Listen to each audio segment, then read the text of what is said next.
Hello everyone, this is Pranita. Welcome to the dreams pro chef. সকলকে জানাই শারদীয়ার অনেক অনেক শুভেচ্ছা এবং বড়দের জানাই আমার প্রণাম। শারদ উৎসব উপলক্ষে আমার আজকের রেসিপি হিঙের কচুরি, তার সাথে চটপাটা আলুর তরকারি। আজকের রেসিপি দুটো কিন্তু ভীষণই মজাদার হতে চলেছে। তাহলে চলুন আর দেরি না করে রেসিপিটি শুরু করা যাক। প্রথমে আমরা ময়দাটা মেখে নেব।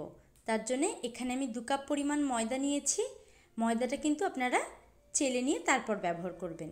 এরপর এর মধ্যে দিয়ে দিচ্ছি নুনটা আপনারা আপনাদের স্বাদ অনুযায়ী ব্যবহার করবেন। এরপর এর মধ্যে সামান্য পরিমাণ চিনি দিয়ে দিচ্ছি।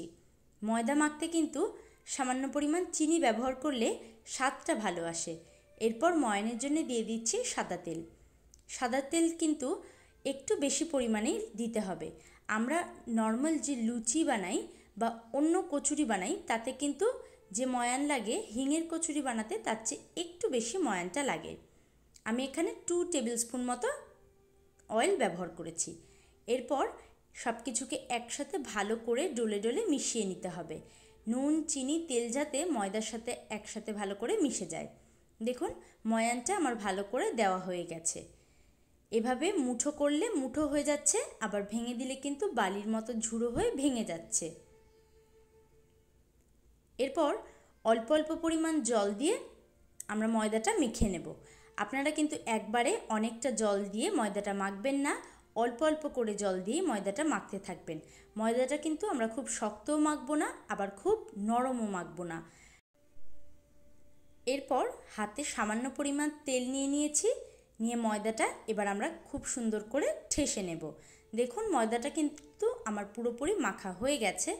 এরপর একটা কাপড় দিয়ে ময়দাটা ঢেকে আমরা ময়দাটা রেস্টে রেখে দেব। এখানে আমি 1/2 কাপ বিউলির ডাল ওভারনাইট ভিজিয়ে রেখেছিলাম আর 2টো কাঁচা লঙ্কা দিয়ে বেটে নিলাম। আপনারা কিন্তু ডাল আর কাঁচা লঙ্কাটা খুব মিহি করে বেটে নেবেন। এরপর একটা কড়াইতে দিয়ে দিচ্ছি 2 টেবিল স্পুন মতো সাদা তেল। তেলটা গরম হয়ে গেলে এর মধ্যে কালো জিরা আর হিং ফোড়ন দিয়ে একটু নাড়াচাড়া করে নেব। আর তার সাথে আমি এর মধ্যে 1 টেবিল চামচ মতো ঘষা আদা দিয়ে দিচ্ছি। আদাটা পেস্ট করার দরকার নেই, গ্রেটারে গ্রেট করে নেবেন। ফোড়নগুলো ভেজে নেওয়ার পরে বেটে রাখা ডাল আর কাঁচা লঙ্কাটা দিয়ে দিলাম। ডাল বাটাটা দেওয়ার পরে আমরা লো টু মিডিয়াম ফ্লেমে একসাথে ভালো করে ফোড়নের সাথে ডাল বাটাটা মিশিয়ে নেব। আপনারা এই কাজটা কিন্তু হাই ফ্লেমে রেখে করবেন না, তাহলে ডালটা পুড়ে যাবে। এরপর এর মধ্যে স্বাদ অনুসারে নুন আর চিনি দিয়ে ডালটা আমরা আরও 2 থেকে 3 মিনিট মতো একটু নাড়াচাড়া করে নেব। দেখুন ডালটা কিন্তু আমার একদম সুন্দর করে পাক দেওয়া হয়ে গেছে। অন্যদিকে একটা হামানদিস্তায় গোটা ধনে, গোটা জিরে, গোলমরিচ আর মৌরি আমি একসাথে ভালো করে থেতো করে নিচ্ছি। এটা কিন্তু আমরা তরকারির ফোড়নটা তৈরি করে নিলাম। দেখুন সব কিছু একসাথে ভালো করে থেতো করে নিতে হবে। আপনারা এটা মিক্সিতে কিন্তু গুঁড়ো করবেন না, এভাবে হামানদিস্তায় থেতো করে নেবেন। এরপর একটা মশলা তৈরি করে নেব। তার জন্য জিরে গুঁড়ো, ধনে গুঁড়ো, কসুরি মেথি, আমচুর পাউডার, গরম মশলা, হলুদ গুঁড়ো, বিট লবণ আর কাশ্মীরি লঙ্কার গুঁড়ো দিয়ে একটা পেস্ট তৈরি করে নেব অল্প জল দিয়ে। দেখুন পেস্টটা আমার তৈরি করে নেওয়া হয়ে গেছে। এরপর কড়াইতে দিয়ে দিচ্ছি সাদা তেল আর দিচ্ছি 1 টেবিল স্পুন পরিমাণে ঘি। আপনারা ঘি আর সাদা তেল মিশিয়ে রান্নাটা করবেন, তাতে স্বাদটা ভালো আসে। এরপর ফোড়নের জন্য তেজপাতা, দারচিনি, লবঙ্গ, শুকনো লঙ্কা আর যে গোটা মশলাটা আমরা থেতো করে রেখেছিলাম সেটা দিয়ে 2 থেকে 3 মিনিট মতো ফোড়নটা আমরা একটু ভেজে নেব। এরপর এর মধ্যে আমি হিং দিয়ে দিলাম। হিংটাকেও একটু নাড়াচাড়া করে নেওয়ার পরে এরপর আমরা দেব আদা, কাঁচা লঙ্কা আর কাশ্মীরি লঙ্কার গুঁড়ো। আদাটা আমি কিন্তু গ্রেটারে গ্রেট করে নিয়েছি আর কাঁচা লঙ্কাটা কুচি করে নিয়েছি। কিছুই কিন্তু পেস্ট করার দরকার নেই। এরপর আদা, কাঁচা লঙ্কা আর কাশ্মীরি লঙ্কার গুঁড়োটা আমরা লো টু মিডিয়াম ফ্লেমেই 2 থেকে 3 মিনিট নাড়াচাড়া করে নেওয়ার পরে এর মধ্যে আমি এরপর দিয়ে দিচ্ছি টমেটো কুচি। টমেটোটাও কিন্তু পেস্ট করার কোনো দরকার নেই। এখানে 3টে মিডিয়াম সাইজের টমেটো আমি রাফলি চপ করে দিয়ে দিলাম। টমেটোটাকেও আমরা ভালো করে কষিয়ে নেব। এর মধ্যে দিচ্ছি নুন আর স্বাদ অনুসারে চিনি দিয়ে একসাথে টমেটোটা কষিয়ে নেব। টমেটো কষানোর সময় যদি নুন ব্যবহার করা হয় তাহলে কিন্তু টমেটোটা তাড়াতাড়ি নরম হয়ে যায়। এরপর এর মধ্যে সামান্য পরিমাণ গরম জল দিয়ে টমেটোটা আমরা কষিয়ে নেব যাতে মশলাগুলো পুড়ে না যায়। দেখুন টমেটোটা আমাদের একসাথে ভালো করে কষিয়ে নেওয়া হয়ে গেছে। এরপর এর মধ্যে যে আমরা মশলার পেস্টটা তৈরি করেছিলাম সেইটা দিয়ে দেব। দিয়ে আবারও লো টু মিডিয়াম ফ্লেমে সব কিছুকে একসাথে ভালো করে কষিয়ে নিতে হবে। আপনারা চাইলে অল্প গরম জল দিয়েও কষিয়ে নিতে পারেন। এরপর এর মধ্যে আমি সেদ্ধ করা আলু হাতে রাফলি ভেঙে কিন্তু দিয়ে দিচ্ছি। টুকরো করে দেওয়ার কোনো দরকার নেই, হাতে এভাবেই একটু ম্যাশ করে দিয়ে দেবেন। আমি এখানে 5টা থেকে 6টা মতো আলু সেদ্ধ করে নিয়েছিলাম। আপনারা সেদ্ধ করে আলুটা একটু ফ্রিজে রেখে দেবেন, তারপরে ব্যবহার করবেন। সমস্ত আলুগুলোকে রাফলি ভেঙে দেওয়ার পরে আমি একটু লো টু মিডিয়াম ফ্লেমে আলুগুলোকে মশলার সাথে ভালো করে মিশিয়ে নিচ্ছি। আলুগুলো মশলার সাথে ভালো করে মিশিয়ে নিতে হবে। মেশানো হয়ে গেলে এর মধ্যে আমি দিয়ে দিচ্ছি গরম জল। আপনারা কিন্তু সবসময় রান্নাতে গরম জলই ব্যবহার করবেন, তাতে রান্নার স্বাদটা বেশি ভালো আসে। এরপর 5 থেকে 10 মিনিট ফুটিয়ে নিলেই আমাদের চটপটা আলুর তরকারি কিন্তু একদম তৈরি। এরপর আমি ময়দাটা একটু ভালো করে মেখে নিলাম। এরপরে আমরা লেচি কেটে নেব। আপনারা কিন্তু খুব বড় সাইজেরও লেচি কাটবেন না, আবার খুব ছোট সাইজেরও লেচি কাটবেন না। লেচিগুলো একে একে কেটে নেওয়া হয়ে গেলে এরপর আমি হাতে আগে ভালো করে গোল শেপ দিয়ে নিচ্ছি। তারপরে ঘুরিয়ে ঘুরিয়ে এভাবে বাটির মতন শেপ দিয়ে নিতে হবে।